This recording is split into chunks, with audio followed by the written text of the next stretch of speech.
بسم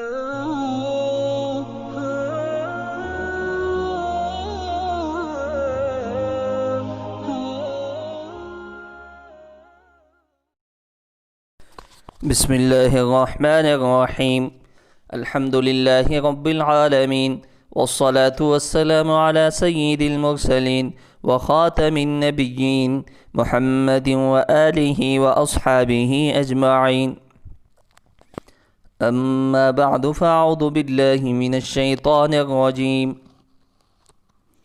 ان اللہ یأمرکم ان تؤدوا الامانات الى اہلها صدق اللہ العظیم۔ معزز سامعین، دین اسلام سراپا خیر ہی خیر ہے، خیر خواہی کا نام ہے۔ اللہ تبارک و تعالیٰ نے جناب محمد رسول اللہ صلی اللہ علیہ وسلم کو امت کے لیے رحمت اور خیر خواہ بنا کر مبعوث فرمایا۔ جناب محمد رسول اللہ صلی اللہ علیہ وسلم کو امت کے بارے میں ہر طرح سے فکر تھی۔ دنیا کی فلاح و بہبودی سے متعلق بھی آپ علیہ السلام کو امت کی فکر تھی، اور آخرت میں جہنم کے عذاب سے محفوظ ہو کر جنت کی نعمتوں سے مالا مال ہونے کی بھی فکر فرماتے رہے۔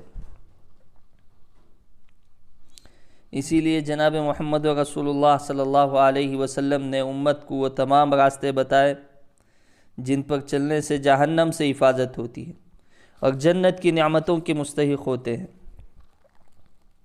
اسی طرح دنیا کی پریشانیوں اور الجھنوں سے حفاظت کے لیے بھی آپ علیہ السلام نے راستے اور نسخے بتائے ہیں۔ چنانچہ دنیا کی پریشانیوں اور ذمہ داریوں میں سب سے زیادہ اہم اور بھاری ذمہ داری قرض کی ذمہ داری ہے۔ ایسا قرض کا بوجھ جس کی ادائیگی کے لیے قرضدار کو کوئی راستہ نظر نہ ہے، جناب محمد رسول اللہ صلی اللہ علیہ وسلم نے اس کے لیے بھی بہترین راستہ اور آسان نسخہ بتایا۔ قربان جائیے جناب محمد رسول اللہ صلی اللہ علیہ وسلم پر۔ ایک مرتبہ کا واقعہ ہے، حضرت معاذ ابن جبل رضی اللہ تعالیٰ عنہ بڑے جلیل القدر صحابی ہیں۔ حضرت سید الکونین علیہ السلام ان کا بہت خیال فرماتے تھے اور اپنی مجلسوں میں ان کی طرف خاص توجہ فرماتے تھے۔ اتفاق یہ ہوا کہ ایک دفعہ جمعہ کے دن آپ نے حضرت معاذ ابن جبل کو اپنی مجلس میں نہیں پایا۔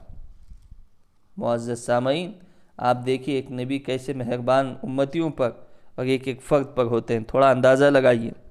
تو آپ بنفس نفیس حضرت معاذ ابن جبل رضی اللہ تعالیٰ عنہ کے گھر خیریت معلوم کرنے کے لیے تشریف لے گئے کہ کہیں ایسا تو نہیں معاذ ابن جبل بیمار ہو گئے ہوں۔ آپ نے ان سے پوچھا آخر کیا بات ہے، میں نے تم کو نہیں دیکھا۔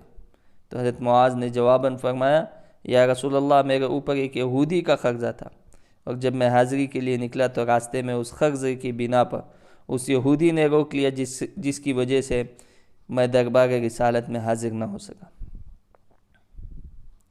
تو آپ علیہ السلام نے حضرت معاذ ابن جبل کے واسطے سے پوری امت پر احسان فرمایا میں تم کو قرض کی ادائیگی کے لیے ایسا نسخہ دیتا ہوں، اگر تمہارے اوپر جبل صبر کے برابر بھی قرض کا بوجھ ہو تو اللہ تعالیٰ اسے بھی آسانی کے ساتھ تمہارے اوپر سے اتارنے کے اسباب فراہم کر دے گا۔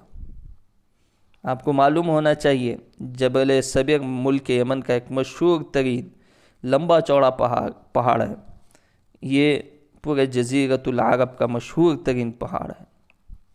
تو آپ نے فرمایا کہ اگر اس کے برابر بھی قرضہ ہو تو اس دعا کے پڑھنے سے اللہ تعالیٰ وہ قرض اتارنے کے اسباب اور اس کی آسانیاں پیدا فرما دیتے ہیں۔ دعا کے الفاظ آپ ملاحظہ فرما لیں، قرآن کی کچھ آیتیں ہیں، اس کے بعد دعا ہے۔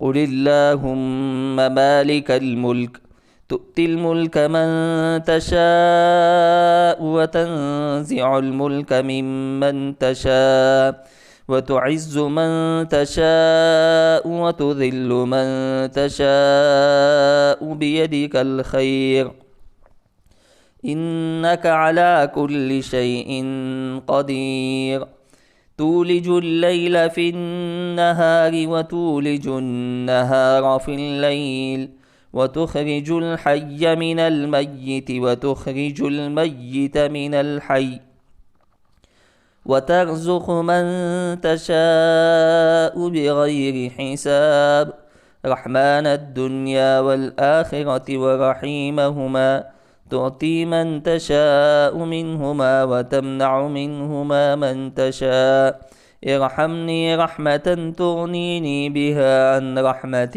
من سواك اللهم أغنني عن الفقر واقض عني الدين وتوفني في عبادتك وجهاد في سبيلك۔ اب اس دعا کی برکت یہ ہے کہ اس دعا کے پڑھنے سے انشاءاللہ جو زیادہ قرضہ ہوگا، ناقابل برداشت ہوگا، اللہ تعالیٰ اس کے بھی اسباب فراہم فرمائیں گے۔ اب یہ کیا کرنا ہے، دعا کیسے پڑھنا ہے، اس کا طریقہ بھی میں بتا دیتا ہوں۔ جب تک قرض ادا نہ ہو اس وقت تک روزانہ صبح و شام ایک بار یہ دعا ضرور پڑھ لیا کرے۔ اللہ تبارک و تعالی ہم تمام کو قرضوں سے محفوظ فرمائے، آمین۔ وآخر دعوانا ان الحمد للہ رب العالمین۔